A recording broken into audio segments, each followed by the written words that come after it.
আসসালামু আলাইকুম। আমার আজকের রেসিপি হচ্ছে মুরগির মাংস ভুনা। 2 টেবিল চামচ তেলের মধ্যে আমি গরম মশলাগুলো দিয়ে দিব। এখন দিয়ে দিব হাফ কাপ পরিমাণ পেঁয়াজ, 3টা তেজপাতা দিয়ে দিলাম। পেঁয়াজগুলো একটু ভেজে নিব। 1 চামচ করে আদা রসুন বাটা দিয়ে দিব।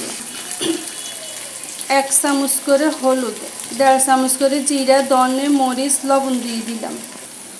মশলাগুলো কষানোর জন্য পানি দিয়ে দিলাম। মশলাগুলো কষানো হয়ে গেছে, এখন দিয়ে দিব আগে থেকে ধুয়ে রাখা মুরগির মাংসগুলো। এখন দিয়ে দিব আলু, কাঁচামরিচ, টমেটো দিয়ে দিব। মাংসটা কষানো হয়ে গেছে, এখন ঝোলের জন্য পানি দিয়ে দিব।